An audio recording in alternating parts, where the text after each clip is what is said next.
السلام علیکم ویورز، آج کا پہلا سوال دہلی انڈیا سے ہے۔ بھیجنے والے سوال پوچھنے والے ہیں اویس آشو صاحب۔ وہ کہتے ہیں جی کہ میں ایک بھارتی مسلمان ہوں اور دہلی میں رہتا ہوں۔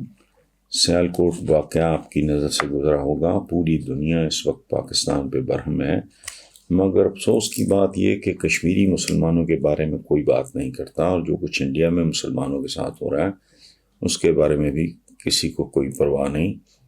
کیا آج کے مسلمان صرف ذلیل و خوار ہونے کے لیے رہ گئے ہیں؟ اویس بھائی، پہلی بات تو یہ ہے کہ یہ دونوں ایک بالکل ڈفرینٹ قسم کے ایشوز ہیں۔ جو سیالکوٹ میں ہوا وہ بحیثیت انسان، بحیثیت مسلمان، بحیثیت پاکستانی انتہائی امبیرسنگ، انتہائی شرمناک واقعہ ہے، اور انفارچونیٹلی انتہا پسندی۔ دیکھیں، ہمارے دین کی تعلیمات میں جو بنیادی تعلیمات اور ہدایات ہیں، بنیادی احکامات ہیں، ان میں سے ایک ہے اعتدال پسندی اور میانہ روی۔ یہاں تک کہ عبادت میں بھی انتہا پسندی از ناٹ الاؤڈ۔ کھانے میں بھی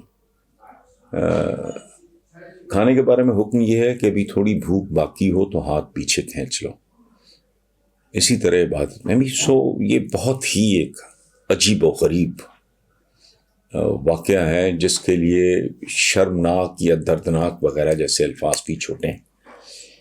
باقی جو یہ ہے کہ ہندوستان میں مسلمانوں کے ساتھ کیا ہو رہا ہے، یہ اگین انتہا پسندی۔ اچھا، اور کیسز دونوں بالکل ڈفرینٹ ہیں۔ اور جو کشمیر والی بات ہے، اب اس کی تفصیلات میں جانا مناسب نہیں، چونکہ اس طرح کے پروگرام میں جیسا یہ ہے سوال جواب کا ایک تفصیلی بات نہیں ہو سکتی۔ باقی دیکھیں، انسانی زندگی میں فیزز ہوتی ہیں۔ ایک بات آپ سے میں آخری کروں، وہ سمبولک بات ہے، اس کو ذرا سنجیدگی سے اس پہ غور کیجئے آپ۔ علی شریعتی بہت بڑے ایک فلاسفر ایران کے مرحوم، ان کا ایک جملہ میں آپ کی خدمت میں پیش کرتا ہوں۔ انہوں نے کہا تھا کہ اسلام کیا ہے؟ Changing rules for the changing needs, unchanging rules for the unchanging needs.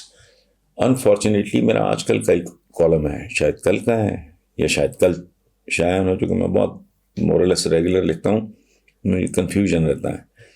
We are not contemporary.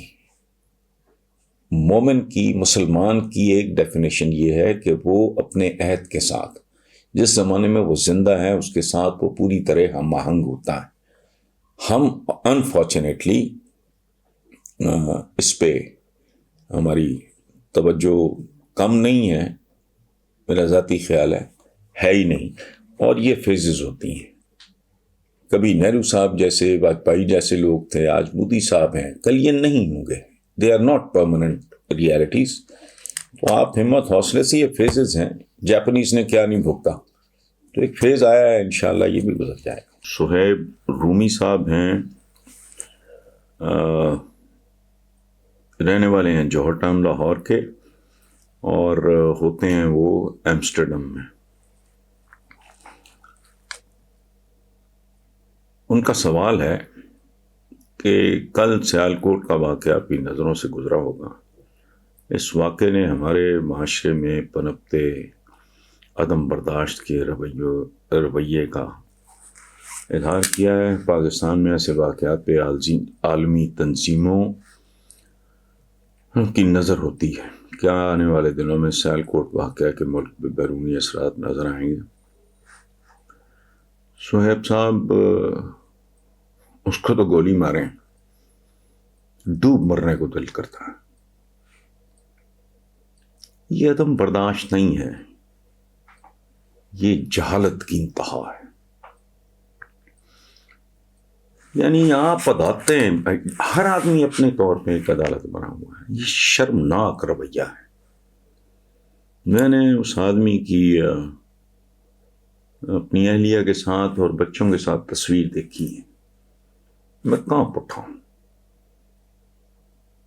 یہ قہر نازل ہونے والی بات ہے. اور ایک اور بات، یہ ہمارا کلچر بن گیا ہے، یہ عدم برداشت سے زیادہ یہ پاگل پن ہے، جہالت ہے. تم کون ہوتے ہو فیصلہ کرنے والا؟ یہ عدالتیں ہیں، قانون ہیں، تم کو یہ نوکھے مسلمان ہو. اچھا، میں نے آج جو کالم لکھا اس کا ایک میں پیرا پڑھ دیتا ہوں، آپ کو شاید جواب مل جائے. سانحہ سیالکوٹ پہ جو لکھنا چاہتا ہوں وہ لکھ نہیں سکتا. ہمارے وزیر اطلاعات چودھری فواد کہتے ہیں ہم نے ٹائم بام لگا دیے ہیں، انہیں ناکارہ نہ کیا تو وہ پھٹیں گے. میں اپنے دوست اور بھائی چودھری فواد سے یہ کہنا چاہتا ہوں کہ وہ پھٹیں گے نہیں، وہ مسلسل پھٹ رہے ہیں. آپ چین ری ایکشن کا انتظار کریں.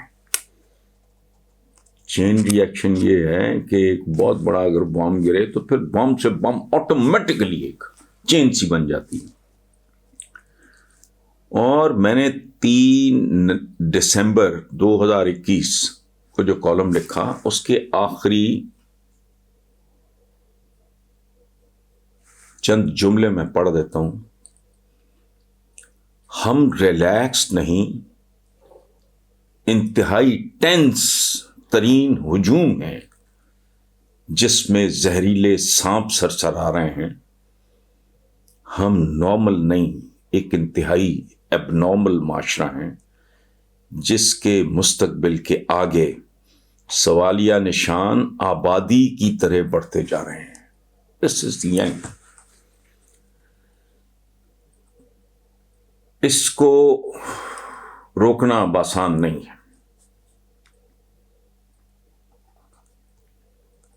میں 30 سال سے اس نظام کی آدم خوریت، جہالت، کرپشن پر جتنا میں نے ماتم کیا ہے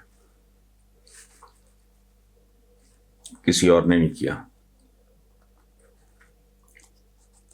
تو میں نے بہت کچھ لکھا. ایک بار میں نے چینلز پہ بھی کہا، لکھا بھی کہ اگر ایک گٹھری ہے بھوسے کی، جسے پنجابی میں توڑی کہہ لیں، وہ گٹھری بہت بڑی سر پہ اٹھائے جا رہا ہے، اس کا ویٹ نہیں ہوتا، وزن بہت ہوتا ہے. گٹھری کھل جائے اور تیز آندھی آ جائے تو نہ ٹارزن نہ کوئی افلاطون اسے روک سکتا ہے. Pakistan has reach that level. میرے دوست ہیں عطا اللہ قاسمی، ان کا آج کا کالم ہے کہ مصطفیٰ کمال عطا ترک کو مت بلاؤ. اس نے اس طرح کے لوگوں کو سیدھا کر دیا تھا. تو میں نے لکھا ہے کہ یار عطا ترک ترکوں میں پیدا ہوتا ہے، ہم جیسوں میں نہیں. سو آپ جو کہہ رہے ہیں سہیب رومی صاحب، آپ کو بہت دور تک لے گئے کہ عالمی تنظیمیں آپ کے بارے میں بہت کچھ جانتی ہیں، اور جس طرح وہ آپ کو فکس اپ کر رہے ہیں اب، وہ اتنا توہین آمیز ہے جس کے بارے میں سوچتے ہوئے بھی شرم آتی ہے. لیکن میں still I am repeating myself, ان کو چھوڑیں، خود تو دیکھیں آپ کے ساتھ کیا ہو رہا ہے. یہ خدائی فوجدار ہیں، بے شرمی، بے حیائی اور ڈھٹائی سے مائکس کے سامنے بات بھی کر رہے ہیں. ایک معصوم آدمی اپنے بچوں کے لیے رزق کمانے یہاں آیا، اس کو تو نہ آپ کے دین کا پتہ ہے، نہ وہ پتہ نہیں کو پوسٹر بتا رہا تھا کہ اتنا بڑا گناہ ہے. یہ تو درندے بھی نہیں کرتے. بھوکا بھیڑیا، بھوکے کتے کسی انسان کو پڑ جائیں، اس کو چیر پھاڑ کے کھا کھو کے باقی چھوڑ جائیں کہ آگ نہیں لگائیں گے. لیکن سبحان اللہ،